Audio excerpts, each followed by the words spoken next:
Oh snap, we're already here. How y'all doing? Does we have a microphone? Does the microphone work?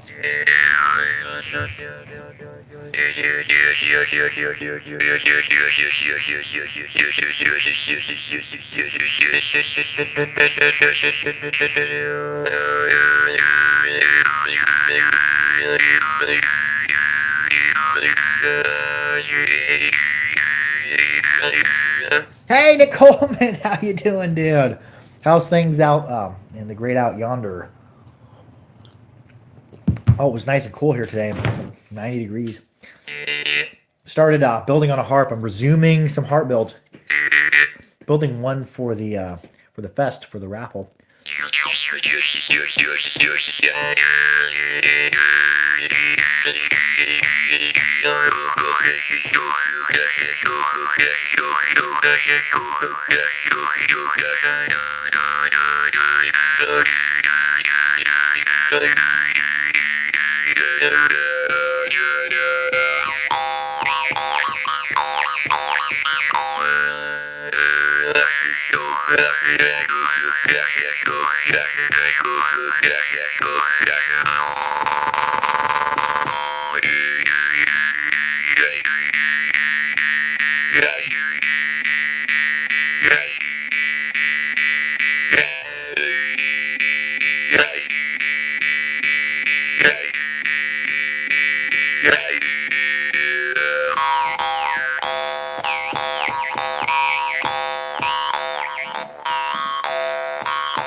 Oh, howdy to whoever just commented. I had my eyes closed. I was doing some harping. How's everybody doing? What harps is everybody playing this evening? I'm playing Foam and Cobb. Haven't been playing it a lot as of late. Then I really got down on it this evening. Earlier, right before this, I went out to supper with my wife and ate way too much.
I'm doing something pretty easy.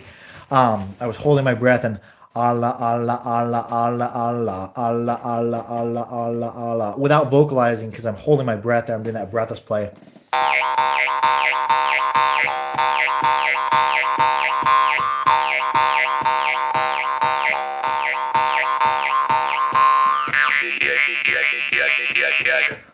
I followed into a yet, yet, yet, yet, yet, yet, yet, yet, yet, yet.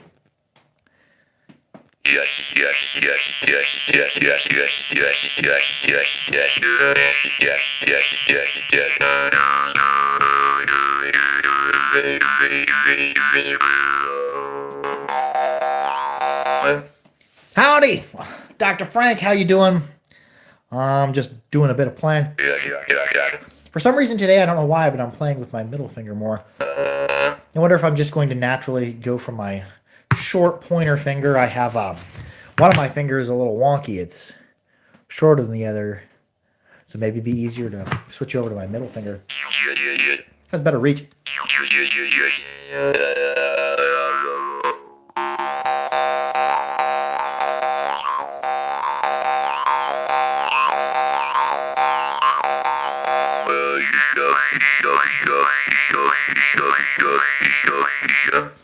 Yuck, kick, yuck, kick, yuck, kick, yuck, kick, yuck. And I've been doing a lot of practicing, trying out new things, trying out a lot of the things that I do the same. Just lots of playing. We got the festival coming up. I'm teaching a beginner class. Oh, the festival. Oh, I'm getting super excited. It's right around the corner. I'm going to be teaching a beginner class and also an advanced class. Mark Groudon's going to be teaching advanced melodics. Neptune Shapotin from Third Pulse. I think I always mispronounce his name, but absolutely fantastic player. He's going to be teaching an advanced class. Don Andrade. By the way, I'm enjoying. Oh, yeah, that big bass is gnarly. I don't know where mine's at. It's on the. It'd be on the wall. I have one of his old. He's referring to the Niega bass, the great behemoth. I don't know what did I was talking to a Russian. He said Niega calls them holotrope. I don't know what that means or something like that. He just called them big bass when I talked to him. Got that and his old his original deep bass.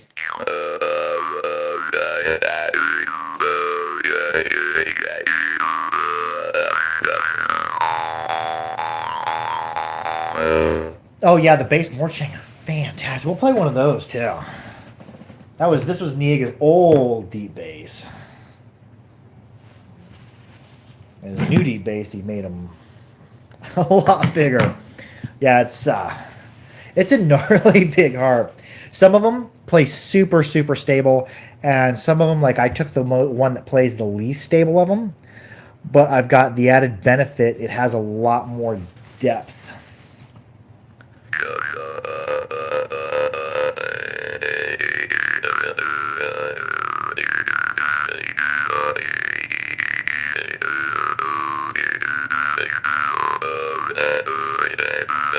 And they really respond well to the open close.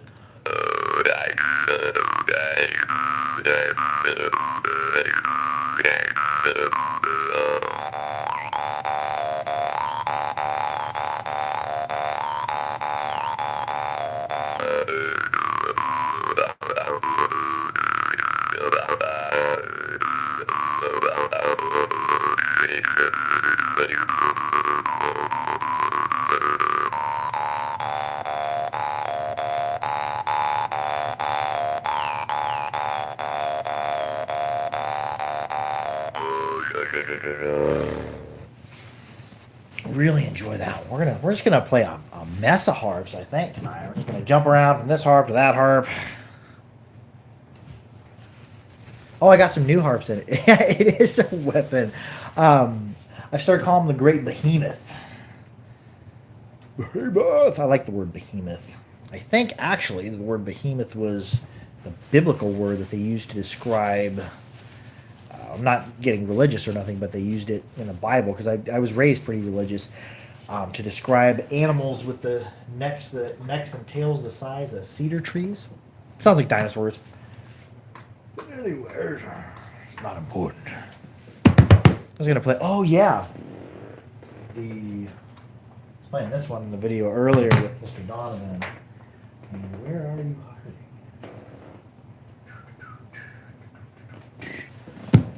Don't know where my Mohan bass is. Did an unboxing earlier, so the table is all askew. It's probably hanging on the wall. That it is not. Where is my Mohan bass?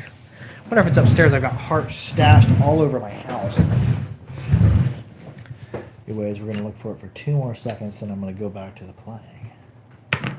Where are you hiding? Unboxings don't help the cleanliness of the table.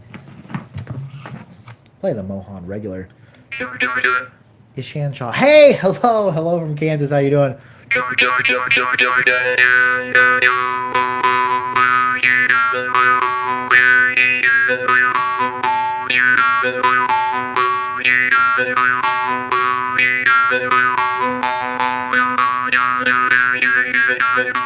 Oh, I know where my Mohan bass is.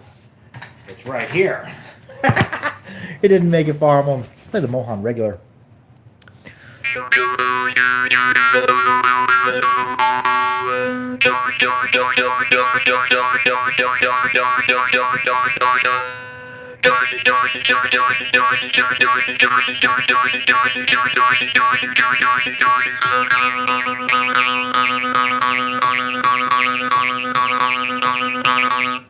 I was tuck-a-da, tuck-a-da, tuck, tuck-a-da, tuck-a-da, tuck, and la la la la la la la la la la la la la la, I think.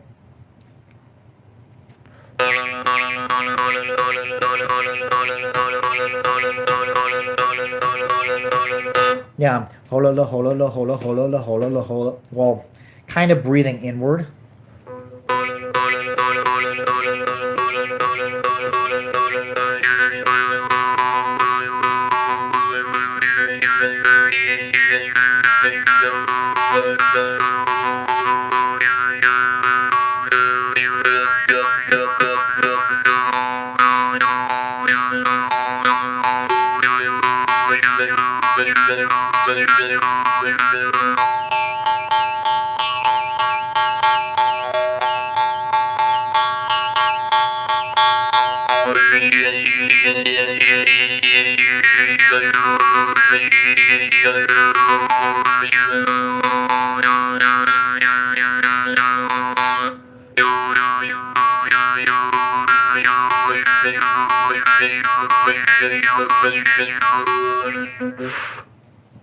The longer I play the marching, the more I really get into it. There's a ton of harmonics and drones and all sorts of weird stuff you can get out of them. And as a beginner, I never was. Every time I pick up the marching, I just was like, no, not for me. But now, I got a few good marching, and then I start to get the grasp on how to play them. They get super gnarly. This one looks cool. Anyway, back to the tea. Tried to take a nap earlier. I'm running on about 4 hours worth of sleep. Mr. Donovan has some teeth coming in, so when I was trying to take a nap earlier, he was having a fuss.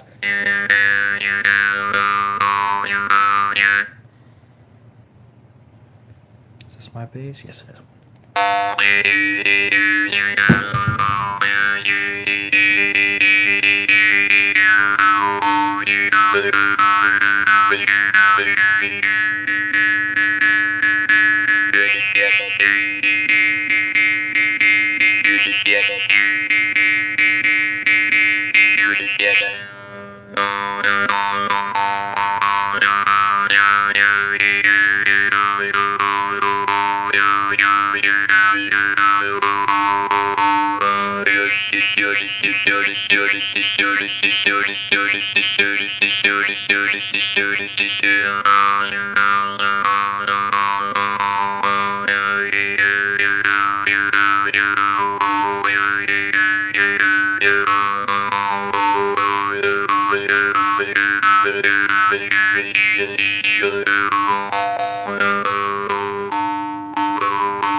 Somebody said something and I lost it again.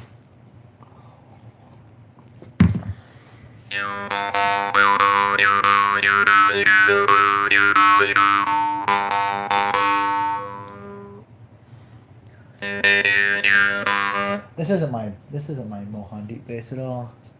This is another one of my personal harps. I can't remember what it was tuned to. Something was like A, but it's not.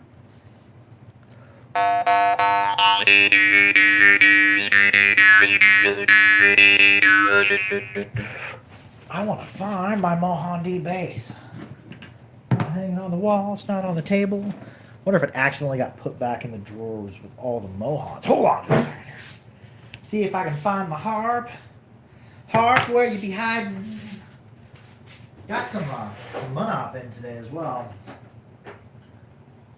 Where are you hiding, Jimmy, that harp? There it is. Yeah, I got drawers and drawers and drawers of harps of the harpery that I demo for people, and I had my Mohan sitting next to this pile of Mohan I was demoing for a customer, and I got put away with it.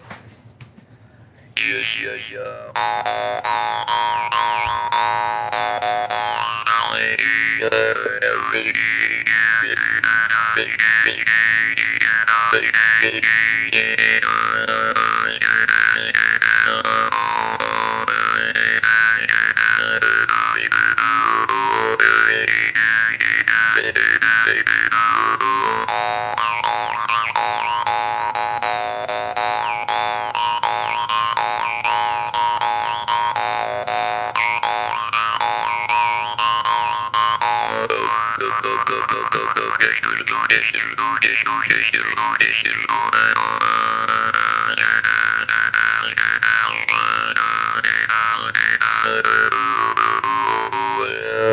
one of my favorite new harps. I'm just curious, have you ever played D. Glazeren's Crocodile? That's the only Glazeren I don't stock. I get all. I have every, about every. I've sold out of a few of the Glazeren, but I have every Glazeren in stock. But I haven't sampled the Crocodile. The Crocodile is kind of expensive, and it has a bridge at the end of it. And normally I'm turned off by harps with bridges at the end because it kind of limits your ability to pluck them. But in the future, I might order one from him. About once a month, I put in a really big order to Glazeren.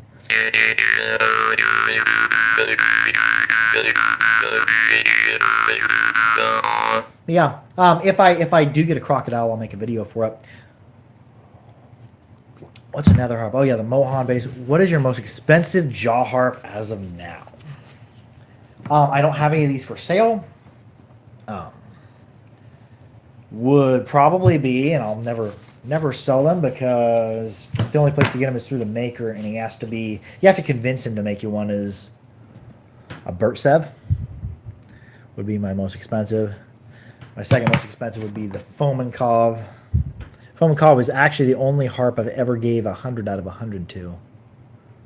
And they won't corrode. Acids won't really affect it very much. Well, I can't say that for certain, but they won't corrode. This is a Fomenkov in D. It's forged titanium. I'll play that, and then I'll play the Burtsev.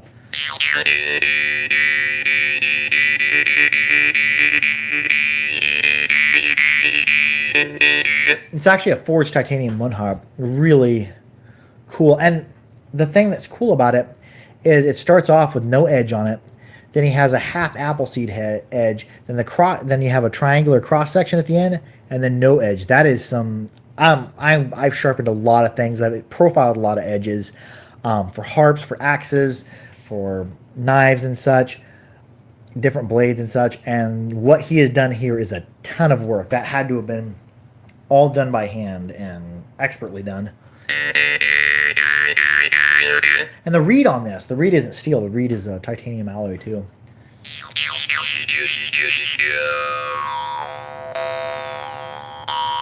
Absolutely clean spectrum. Perfect bell ring.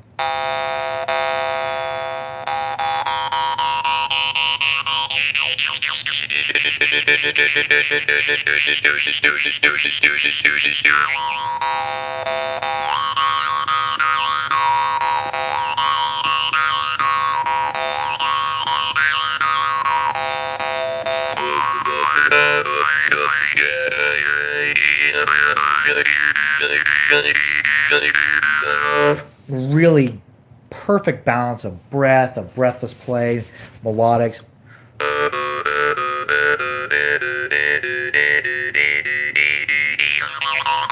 Really, really awesome harp. Fomenkov is highly recommended. Very expensive. Most expensive one I got. The Burtsev. He teaches people how to make harps. Burtsev, I think it's Burtsev Nikolai Nikolianovich, and I probably didn't pronounce that correctly.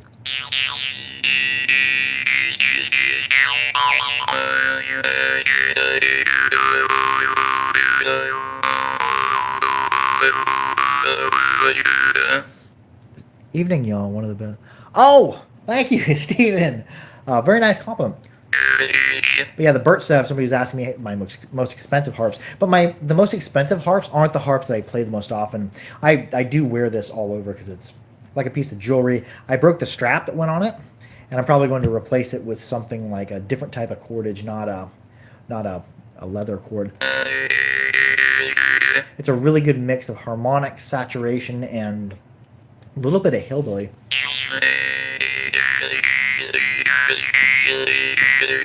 But you would expect for a really awesome harp to, come out of somebody who teaches people classes on how to make hummus. A Yakut maker, Burtsev. Unique mounting technique. What he's done here is the harp frame is in two plate pieces, and then the reed is stuffed in between them and sandwiched like a perfect puzzle piece. Oh, this is the Burtsev.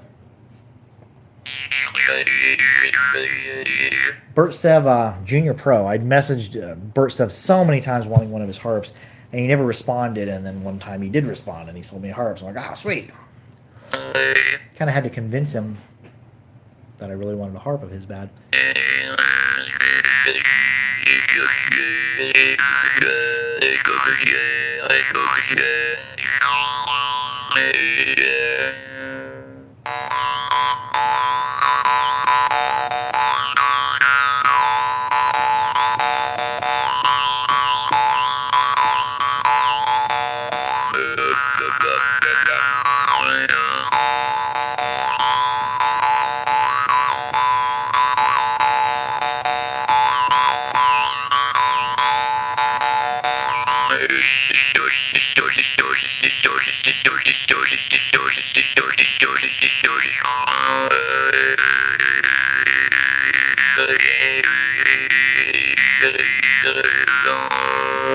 Have you ever...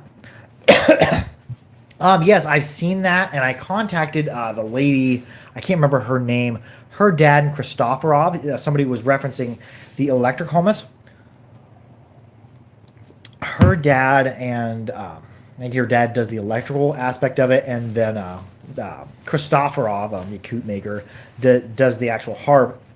And you put the harp in your mouth and it vibrates automatically. I think you just play around with breath and everything with it. But it was like, it was something ridiculous cost, like $800 or $900. I'm like, I could buy a lot of awesome parts for that. But yeah, I would definitely like to sample one. I don't know if I'll ever buy one. I'll probably eventually end up with one at one point. This harping takes me to pretty obsessive places. What else? Oh yeah, we was playing the most expensive instruments. Now, how about a cheap one that I really enjoy? Most instruments I play are $100 and under. Right around the $70 or $80 is where a lot of awesome instruments lie. This is a really cheap instrument, and it's a really, not ugly, but rough instrument. I cleaned it up a little bit. This is Tamil Nadu Morsing.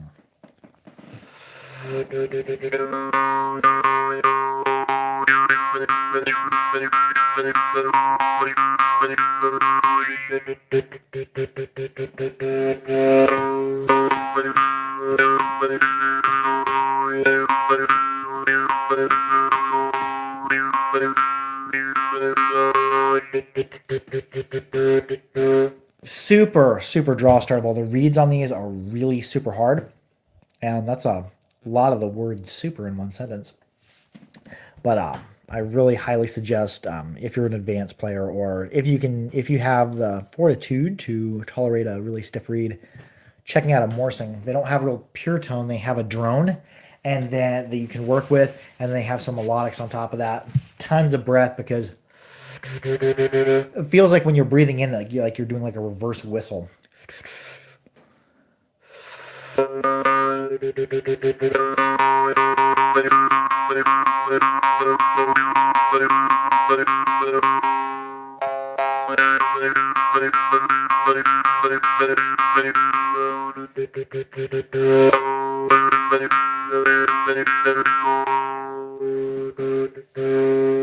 Do like the Morse. What's some other instruments?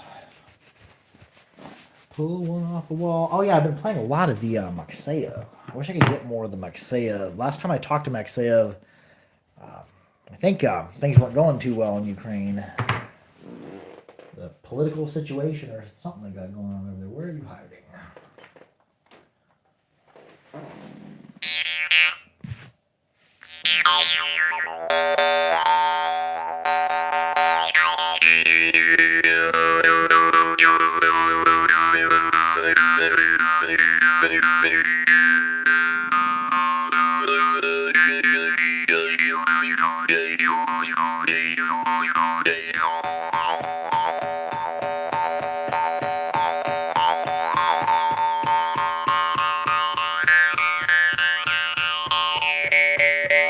Ooh, that was cool. I raised my tongue to the roof of my mouth, and then the back of my tongue, I started to lift it up, so I started to form a cavity under my tongue there.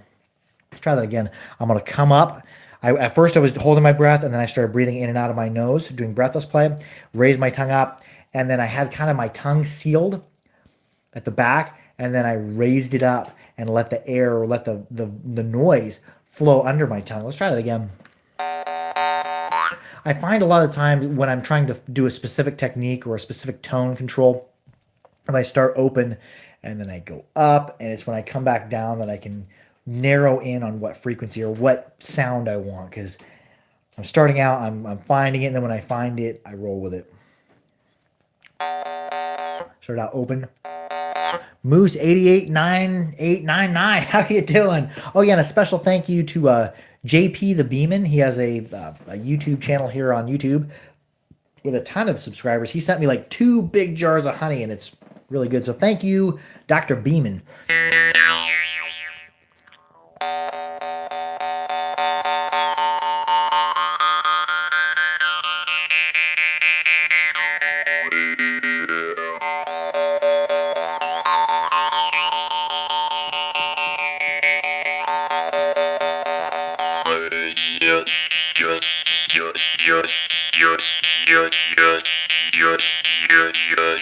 Ooh, I like that.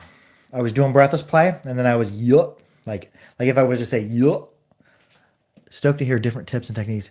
Oh, there's JP the Beeman. Go check out his channel. I have wasted ungodly amounts of time watching bees. He has a video where there's like thousands of bees marching into this box. Maybe the queen was in there or something. But yeah, bees. We, as a society, I think we need to take tips from the bees, especially in big cities where we have traffic jams. People are so selfish. They keep traffic from flowing smoothly out of the traffic jam. Bees, they're super organized. Bees in a traffic jam would, if we had bee technique in our traffic jams in the cities, I don't think there'd be traffic jams.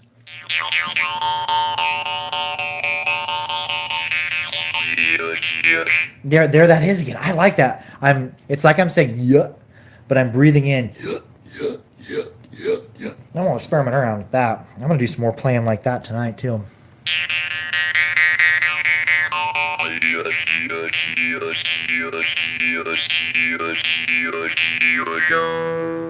That is super gnarly. Yeah.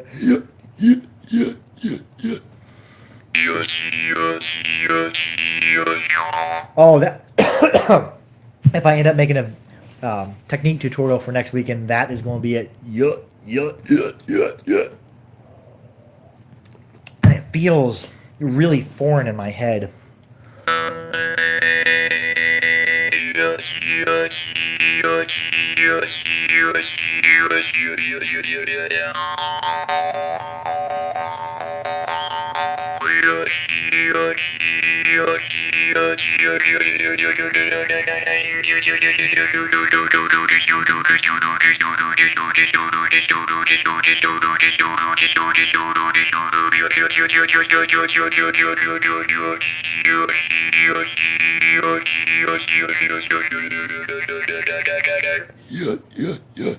Oh, that is weird. I'm gonna overuse that technique in the weeks to come. I'm taking that to the fest with me. Might make a video on it.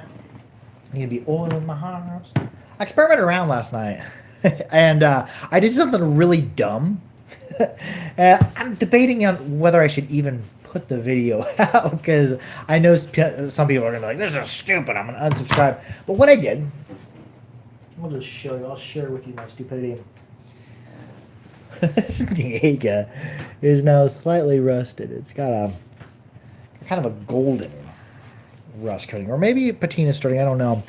But let's hear that one you souped up. I sent you. Oh, I haven't gotten around to that. That's still out in the shop. I was building today for the fest. But anyways, what I did is I took this harp and I rubbed a tomato all over it. And my thinking was I've got a whole bunch of high carbon steel kitchen knives. And Don Andrade, you could probably give me some tips on this. He's a knife maker. My high carbon steel kitchen knives. I got an old. I don't have like Don Andrade. He makes super awesome knives. I think he's California custom knives. But anyways, and they're carbon steel, I suppose. But anyways, my knives are old hickory. Got some from the 70s. And you don't ever oil them. They'll rust if you leave stuff on them, but you just cut food with them, and then you dry them off and you put them away, and they form a natural patina. I've tried to form a natural patina without doing like a forced patina, and I rubbed a tomato all over this, and it kind of did have a patina last night, and then I noticed it was kind of starting to turn brown today. So Donna Andrade, if you have any tips for doing a patina on a harp, I know a way to do a forced patina with Coca-Cola. That's like what I did with this harp, and also with, where are you, my Morsing. That way it wouldn't rust, because the Coca-Cola really does a nice gray patina. And I'm like, well, maybe I can get him to patina, because high carbon steel kitchen knives patina absolutely beautiful, but I don't think that's going to cross over to harps, because harps probably aren't high carbon steel. And I did a whole video of me, all you can see is the camera of me wiping tomatoes on harps and coming back and checking them, seeing what happened. And I might release it as a stupid video. I might not. If you don't like a little bit of stupidity and a little bit of experimentation, you're probably following the wrong channel. And I might be wrong. This harp might patina out nicely. Maybe that golden color isn't rust, but it looks like the beginnings of rust up. But this harp, this is a Niega. This is a patinaed harp, and it's not rusty at all. Hey, Joe541, how you doing, dude?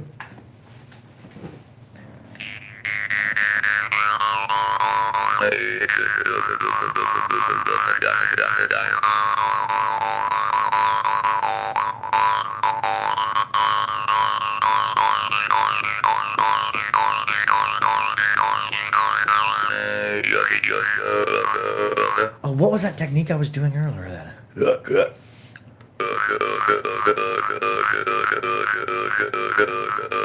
I was doing that on a Moxea. Let's see if I can do that again. Well, maybe that technique is lost forever.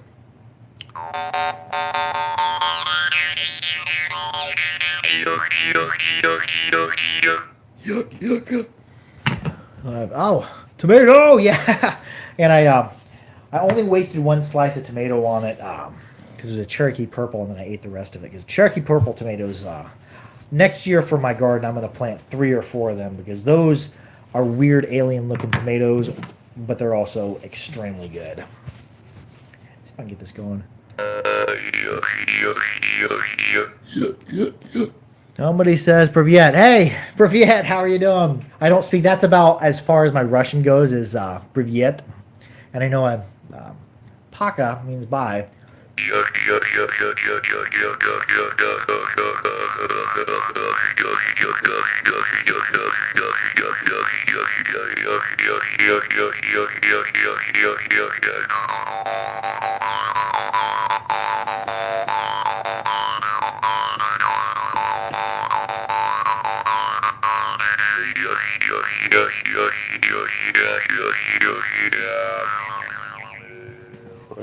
I should actually know a little bit more Russian, because I deal with Russians a lot.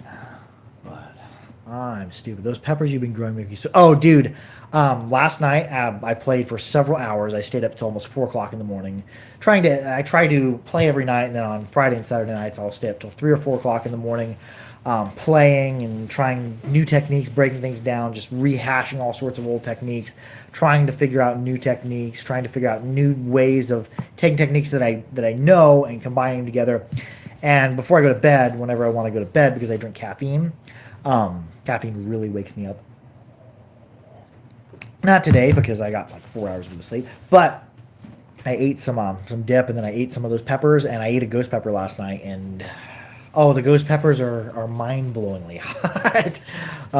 Before that, I had only eaten one of the ghost peppers, just a little teeny baby. This is a full-grown ghost, and it was mind-openingly hot. I eat hot food all the time: Thai chilies, habaneros cross-pollinated with my ghost pepper.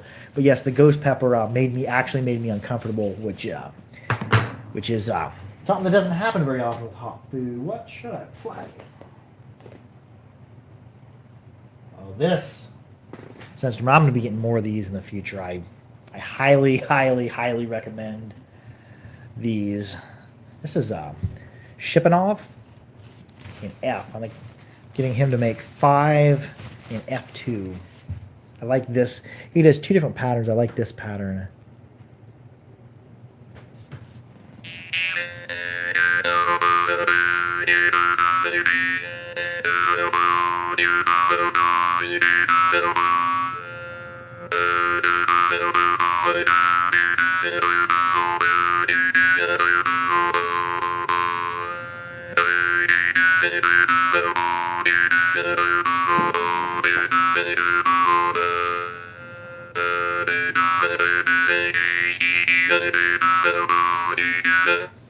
Oh yeah, you did get. Oh yeah, you got that C2 shipping off when I had those delivered.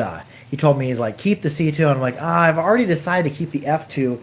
He really liked that C2, so yeah, Shipanov must have known there was something special about that one, but I just really was drawn to the F2, and I really like the F2 as a note because it's down near those mid-range notes, D and E, but it's also up near, G and A too. It's kind of the bridge in between the mid-range to the higher mid-range. The F2 is,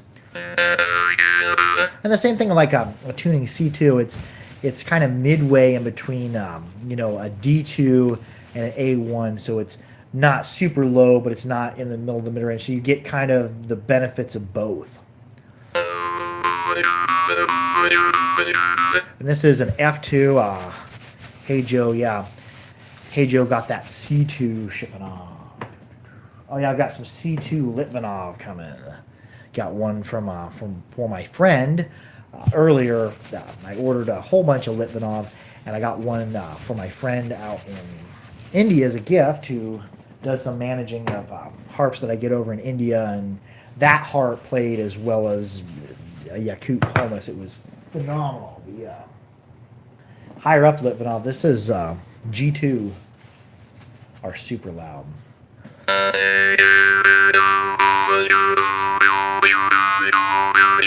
I don't like the A2 and B2 Litvinov. They're too stiff for my taste, but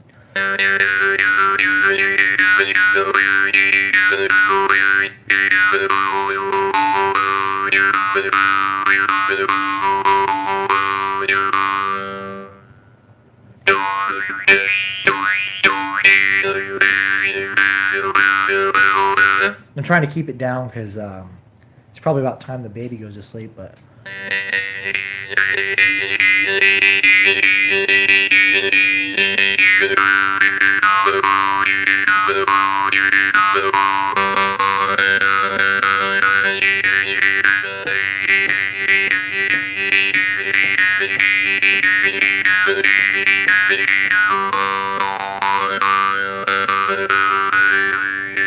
I better keep it down. I'm gonna end up waking up the baby. We're gonna go 3 more minutes, and then we're gonna call it quits because it's movie night.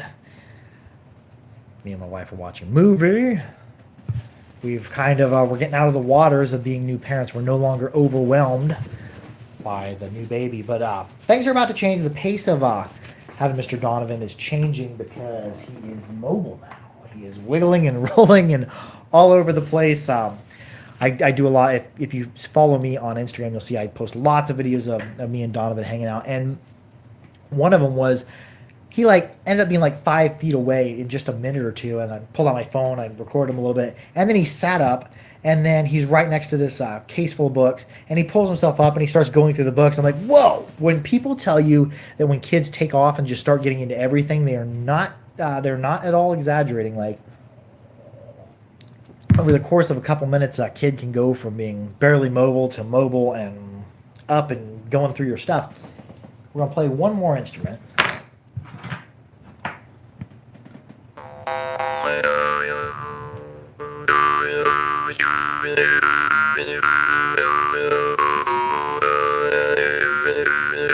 Can I play a Pavel Pokin, please? Big or small? I've got the big over here. I've got my old small Pokin that's really beat up. It no longer sounds good. I've got a pile of Pokins actually over here. I sell harps too. I've got tens of thousands of dollars worth of harps.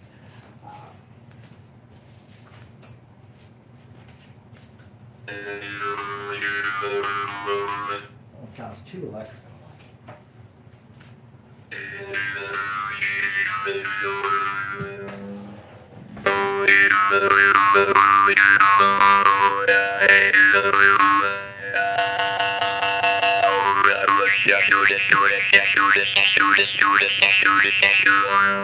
Nice way to spend a Saturday night, Ben. Sharing. Oh, thank you for sharing. That was somebody requested I play a Pokin. Here's another Pokin. And then I'll show you some Pokins that are custom for the festival. What I do when I order from Pokin, I order from Pavel, directly from Pavel Pokin. And I order a whole bunch of them, and then I take the best harps out of the bunch of Pokins. And then I tuned them all to G2. Because we need a cheap harp for an open-close melodic class that's going to be put on by Mark Groudon. So all these tune Pokin that I made are tuned to G2, and then they're for people who are coming to the fest who want to take Mark Groudon's class on open-close melodics.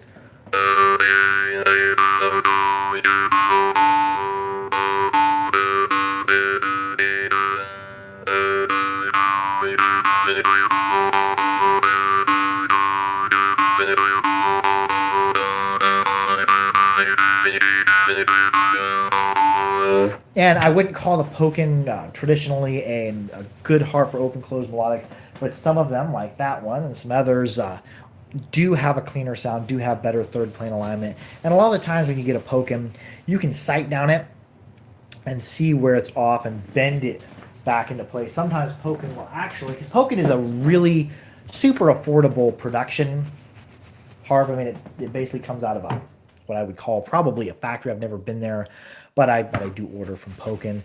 And so they're producing lots of harps, so some of them will be sometimes kind of bent. You got to re-true them back up. But for bottom dollar, for a really cheap beginner harp, Pokins are really, really decent. Probably the best of the really cheap one. You remember me? I told you I was buying a few Pokin. You were... Oh, cool. We're gonna play one more harp. What should I play? Because we're at 42 minutes. It's time to go watch a movie. What should I play? Oh, I'll play one by mine. Any other harp builders from around the front part, like the reed on the bass, Morchang? What was the question? This is my melodic bass. Yeah, I remember.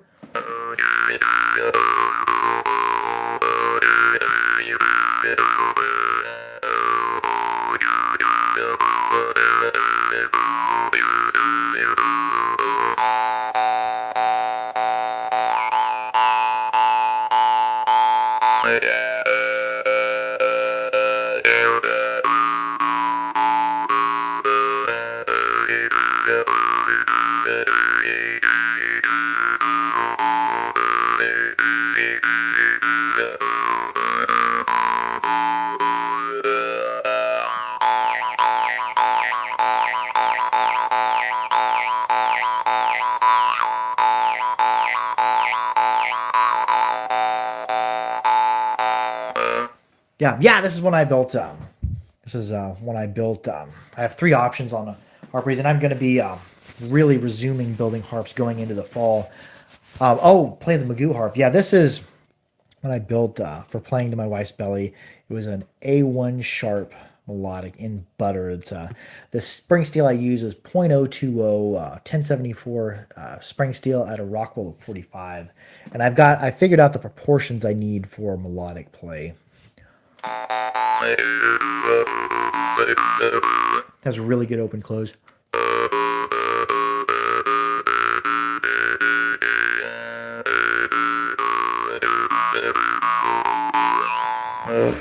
I'll play Magoo. Oh yeah, it's fun building, and hopefully I'll have more time for it. The one harp I was working on today, I got 2/3 of the way done with it. It's turning out really, really pretty. I spent a lot of extra time engraving it and smoothing it out and doing profiling and shaping of it. It's for the fest, for the raffle at the fest. Here's a D2 I made.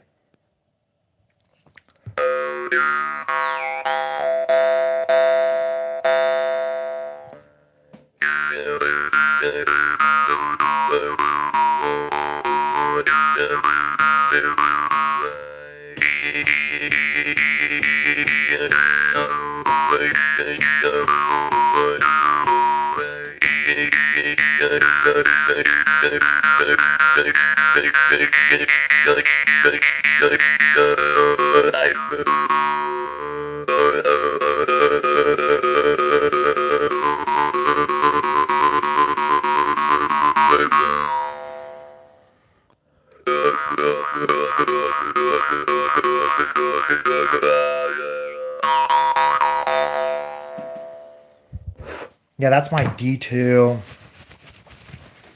The one I was building today, I kind of did my proportions out longer. It's going to be a longer harp, and then it's out of thicker spring steel. And what I'm trying to emulate is a harp that plays like a Yakut harp. But this is my Magoo harp, the one that I built when Magoo ended up dying that day. Didn't tune it.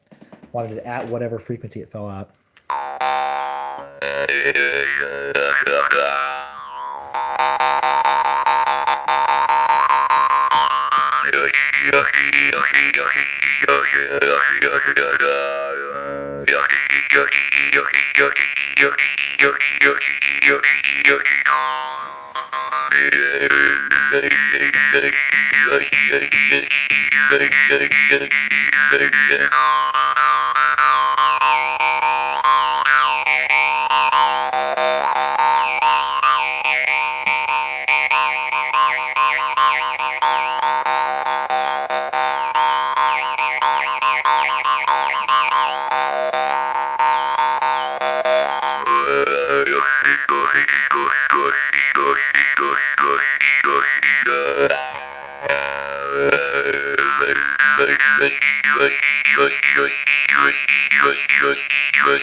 Anyways, it's just 3 of the harps that I built. I think I built them as much as 4 months ago on the Magoo harp, and then 6 months on the other 2. And anyways, we're gonna call it quits with that. I love y'all. Thank you for tuning in. Be good to everyone. Keep your harps clean. Keep them dry. Keep them oiled. Don't rub tomatoes on your harps. Love y'all. Adios. Yeah. More chatting.